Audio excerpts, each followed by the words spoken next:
Hello. Introduce myself. I'm Keifer. I'm Keifer. This is my wife, Shauna. Hi, I'm Shauna. We're Thompson Square. This The is our, Thompson. This is our tour. This is our bus, and this is our sofa that's on the bus. Welcome Thank you to for joining our us. home. Thank you for joining us.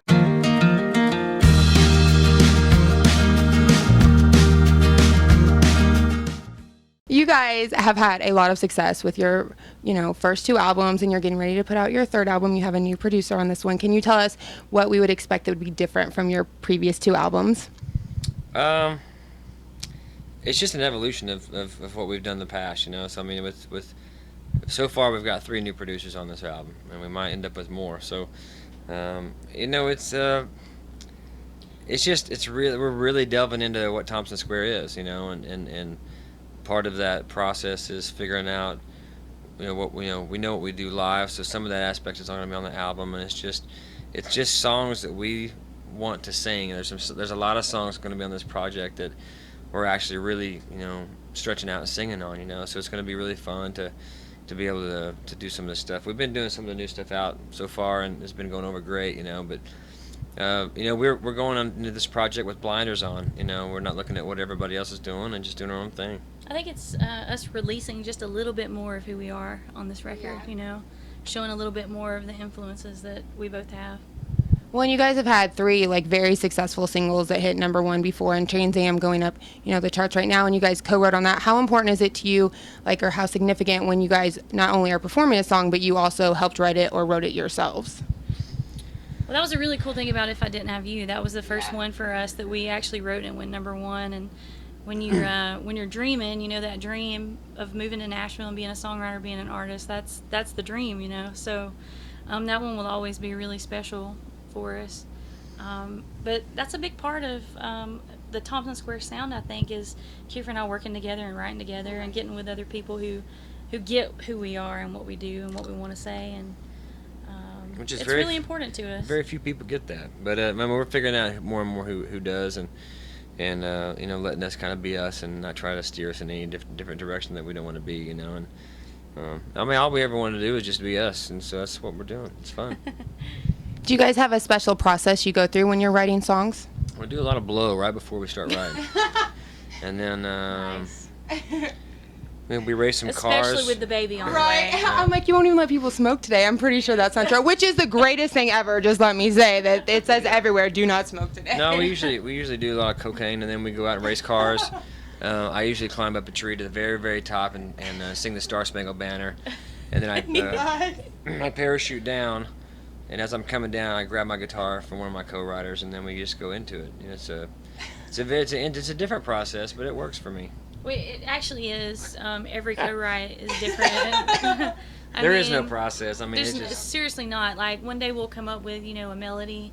Keifer will come up with a melody or something, and then we'll come up with the idea, or we'll have the idea for the lyric first. You never know.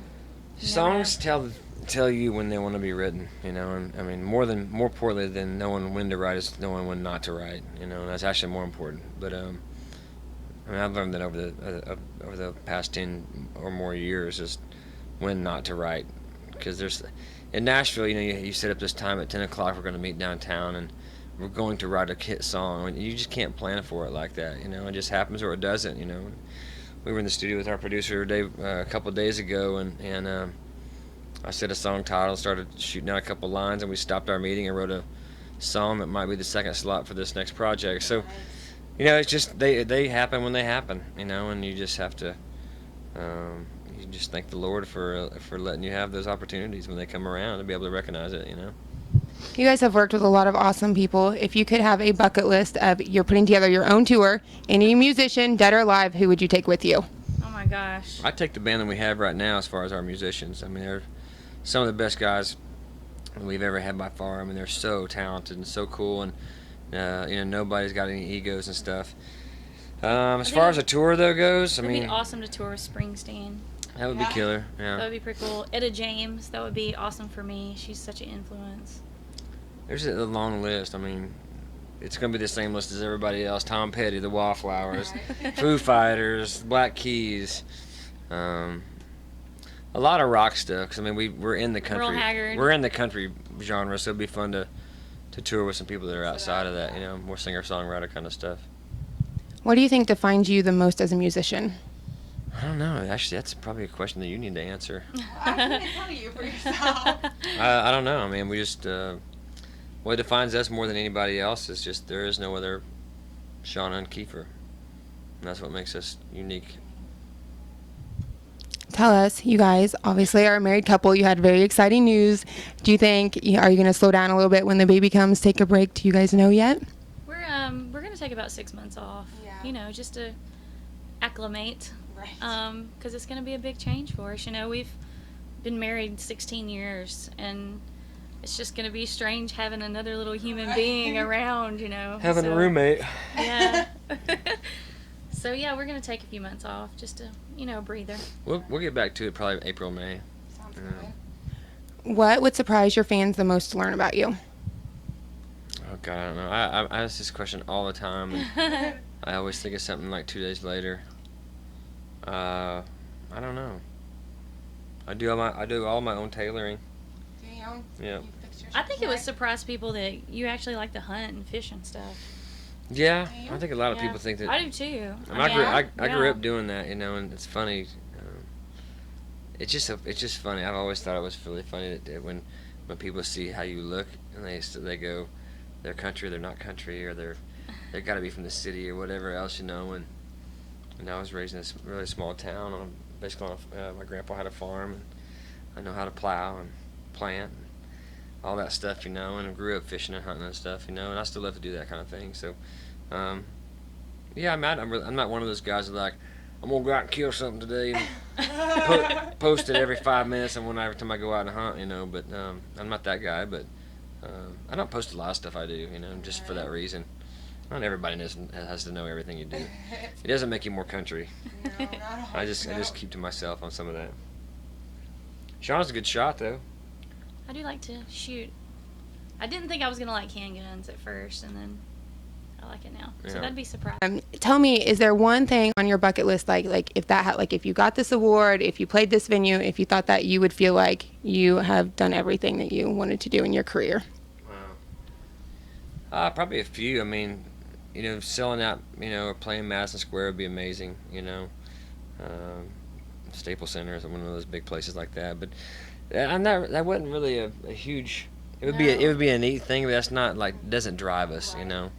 I think the biggest goal for us is just to do this as long as it's fun. And then when it stops being fun, have the foresight to be able to go, it's not fun anymore. But I think that's probably One of my bucket list venues was the Grand Ole Opry. So, Yeah. and we were able to do that at the Ryman. That was our first night to play the Opry. So that was amazing. I think winning a Grammy, we were nominated for 2, and we were robbed. That would be a bucket list thing to put one of those on your shelf, But everything else, winning the ACM, the CMA, and all that stuff. That's just crazy stuff. We never thought we'd win once, much less twice, and so those are memories and stuff that will never be taken away from us. So it's going to be. I don't know. There's a lot of things, I think just growing, just growing our business, growing our music, being true to ourselves, and at the same time being reciprocated on the back end of it from our fans and from the industry, is a huge reward, Tell us who's on your playlist right now. Who are you guys listening to? I'm listening to Betty Who. I discovered Betty Who here lately. She's an Australian pop singer, and I've just been wearing that album out. I always ask everybody else, what are you guys into? What are you getting off on these days? Because I kind of am in a box, But I'm trying to think who else we've been. Who do we have in the car yesterday? We had somebody blaring in the Bronco. Help me here. We're hardly ever in a car. Right. We're always on the bus. That's true. So it's all of our cars have 300 miles on them. You don't ever get to go anywhere. and that's You're like in the car. perfect time to listen to music. So Yeah. it's I've actually been tough. listening to a lot of original stuff. I'm going back and listening to a bunch of our catalog, and we get pitched a lot of songs, for recording and stuff. So that's about all I've been listening to is just our songs over and over again because we're picking a record. So been using a lot of time for that. Most of the time it's on, like, XM is on E Street Radio or something like that. E Street Radio is about all I listen to when I'm in the car. If you could give advice to upcoming artists, what's the one thing you would tell them? Move to Nashville, first of all. Definitely move to Nashville, move to LA, whatever, some city that's, you can try to get your foot in the door and just plow away at it. I mean, it's tough. It's a tough business. No one will like Just got to keep trying. No one will like this advice, but don't have a plan B. I think that's awesome advice, actually. Yeah. If you want to make it in this business, you can't have a plan B. You have one plan, and no matter how long it takes you, that's what you do. We didn't have a plan B. Never give up. I was educated and all that stuff, but that wasn't my plan B. I wasn't going to do that when if it didn't make it or whatever else. I just never thought about not making it. So that's it. Tell all the followers where to keep up with you guys and find out what's coming up next. We're real heavy on MySpace now. We just started a MySpace page. It's going Our really good. Twitter, of course, it's just Thompson Square. Instagram, Facebook. the same place everybody else goes. Yeah. Facebook, the trifecta, the Holy Trinity. Yeah, we're on there all the time. Sounds good.